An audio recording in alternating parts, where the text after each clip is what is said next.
SLBC టన్నెల్లో 18వ రోజు rescue operation కొనసాగుతోంది.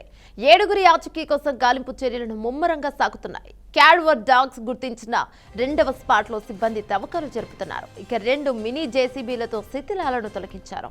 వారి ఆచూకీ కోసం రెస్క్యూ సిబ్బంది షిఫ్ట్ల వారీగా 11 ఏజెన్సీల సిబ్బంది పనిచేస్తున్నారు.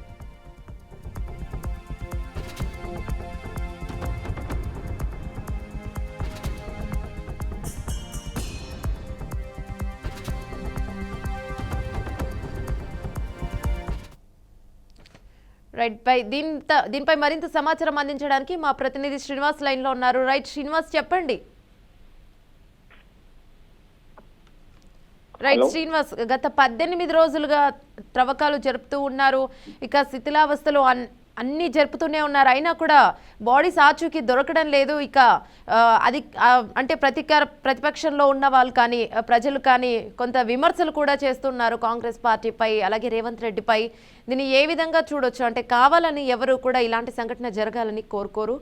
దురదృష్టవశాత్తు ఇలాంటి సంఘటన జరుగుతూ ఉంటాయి అప్పుడప్పుడు. కానీ కనీసం చచ్చిపోయిన డెడ్ బాడీస్ను కూడా తీయడానికి ఇన్ని రోజులు అని ప్రతిపక్షాలు ప్రజలు కూడా విమర్శిస్తున్నారు. దీన్ని ఎలా చూడొచ్చు?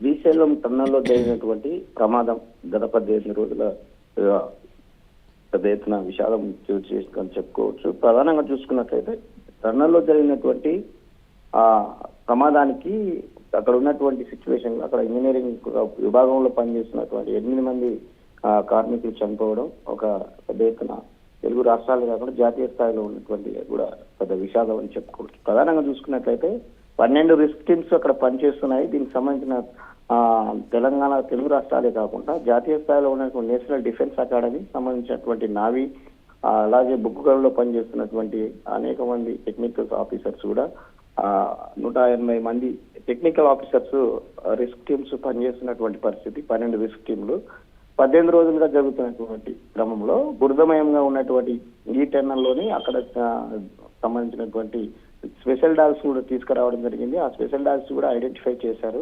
ఒక డెడ్ బాడీ మాత్రం బయటికి తీసుకోవడానికి కొంత సమయం పడుతుంది. అక్కడ చుట్టూ బురద ఉండడంతో అక్కడ ఉన్నటువంటి బురదని కానీ అక్కడ ఉన్న వాటర్ ని పంపింగ్ చేయడం కొంత టెక్నికల్ ప్రాబ్లమ్స్ ఉన్నది. ఏదైతే రిస్క్ టీమ్స్ అక్కడ ఉన్నటువంటి ప్లేస్ పోవడానికి కూడా కొంత ప్రమాదంగా సూచికలు కూడా కనిపిస్తున్నాయి అనేది అక్కడ చెప్పినటువంటి రిస్క్ టీం చెప్పింది.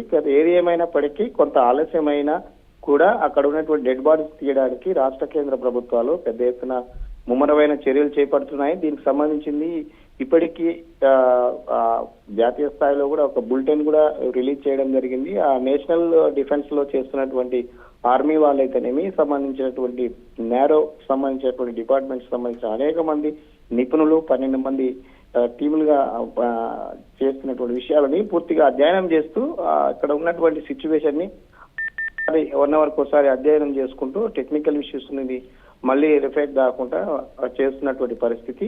కొంత ఇబ్బందికరమైన ఉన్నా కూడా తప్పని పరిస్థితుల్లో సొరంగ మార్గంలో అనుకోకుండా జరిగే విపత్తులో భాగంగానే జరిగినటువంటి విషయాలలో ఇందులో ఒకటి అని చెప్పుకోవచ్చు.